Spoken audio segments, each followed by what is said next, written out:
Meditations is one of the most well-known and influential works, not just in Stoicism, but in all of world history.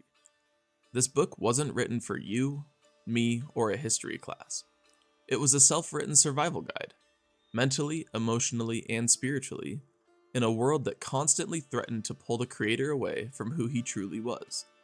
And yet, somehow, nearly 2,000 years later, reading his words feel as though they cut through time and were left specifically for us. Today, we're not only going to break down 3 core lessons from a journal that was never meant to be read, but it will be made so simple that anybody can do it. Because let's face it, philosophy doesn't have to be complicated. This is Great Works Made Simple, Episode 1, Meditations. Marcus Aurelius ruled the Roman Empire from 161 to 180 AD, and he is known as the last of the 5 good emperors. Now, unlike most emperors, he wasn't known for orgies, gold baths, or cruelty. Instead, he was known for being calm, stoic, and disciplined. But here's what most people miss. Marcus wrote Meditations not as a handbook, but as a lifeline. These were not teachings, but reminders, gentle nudges to his own soul in the middle of chaos, grief, war, and disease. He wasn't trying to be remembered. Rather, he was trying to remember himself. And in the spirit of remembering ourselves, let's break this down to 3 core lessons and how you can use them starting today. Part 1. You are not your thoughts. Aurelius said, "You have power over your own mind, not outside events. Realize this, and you will find strength." This is Stoicism 101, so let's break it down. Aurelius wasn't saying ignore your emotions, he's saying don't hand them the keys. The world is chaotic, your thoughts even worse, but the one thing you always have power over is how you choose to respond. In modern terms, your computer freezes at work, your car won't start, or your ex posts a thirst trap. You don't have control over any of that, but you do have control over whether you spiral or stop and take a breath. Sometimes taking that breath is easier said than done. Life will always throw us a curveball from time to time, and I mean this with love when I say it, but tough things never stop happening. There will always be another obstacle, another heartbreak, another loss. These things are unavoidable. So if we know that they're unavoidable, our best bet is to learn how to go through these things with a sharper sword and stronger armor. Aurelius journaled to himself every day to remember this, because even great emperors had intrusive thoughts. But when you have an entire empire dependent on your leadership, and you're constantly faced with traitors, sabotage, loss, war, and countless other obstacles, you don't get the freedom to run away. But learning how to master the skill of your reactions allows you to keep your center when the wind of life tries to steer you off course. When your mind gets loud, don't fight it. Just choose not to follow every noise, and in that choice is where your power lives. Part 2. Do your job, then let it go. Do every act of your life as though it were your last. This sounds intense, but it's actually freedom. He's not saying live like you're dying with some screw it energy. He's saying whatever you're doing right now, go all in.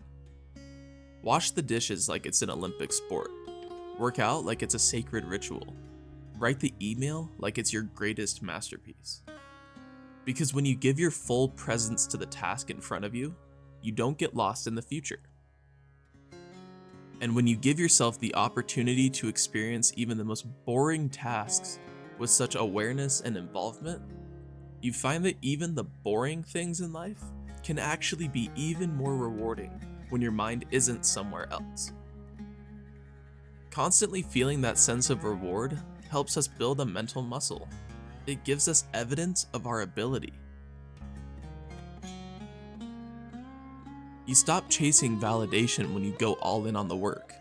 Ask yourself, do I work for reward, or do I work to give myself to the work?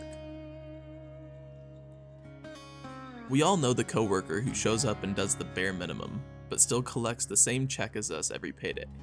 And yeah, sometimes that kills our motivation. Other times, it infuriates us. But why?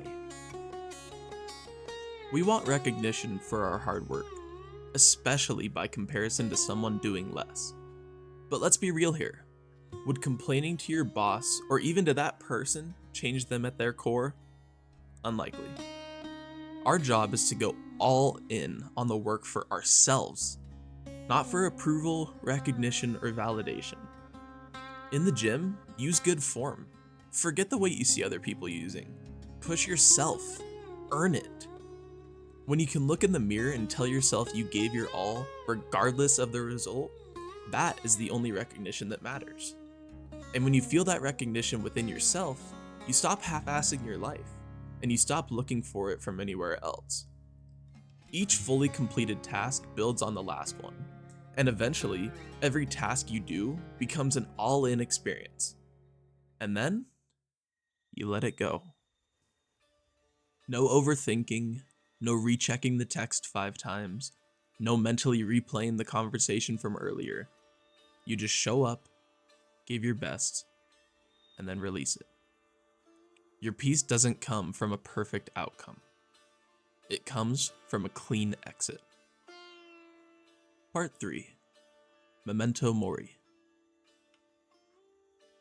You could leave life right now. Let that determine what you do, say, and think. Memento Mori roughly translates to remember you have to die. Not in a scary way, not in a morbid way. Rather, it's the purest type of motivation left to us by the Stoics. This mantra wasn't created to make you sad, but to wake you up. To light a little fire under your ass on the days that you have a lot to do, but you'd rather stay in bed. We're not promised next month, next week, or even tomorrow. So if something matters to you, say it. Not in a reckless way, but when you hold yourself to a high standard and operate from that standard every single day, you will understand when it's time to speak up and when to stay silent. If you're called to or drawn to something, don't wait, don't hesitate, act on it. Maybe it's a new career, maybe it's a hobby you always thought you would enjoy. You'd be surprised how quickly the universe seems to move parts and pieces around for you when you live according to your true purpose. And if you're caught up in petty drama, constantly overthinking every little thing, or trying to prove something to people who don't even like themselves, zoom out. Death is the ultimate perspective reset. Now, Marcus Aurelius never set out to be a philosopher. He was just a human, trying to stay anchored in a world that kept pulling him away from himself. And let's be honest, isn't that what we're all trying to do too? So if you take anything from this incredible piece of literature, let it be this. You are not your thoughts. You are the one who chooses how to respond to them. You don't need to control the outcome, just the quality of your effort. And your life? It's short, so make it count. That's Meditations Made Easy. And that's why this nearly 2 millennium old book might still be the clearest guide to modern life that we've got. Hit subscribe if you're into this ancient wisdom, and let me know what book I should simplify next. Thank you.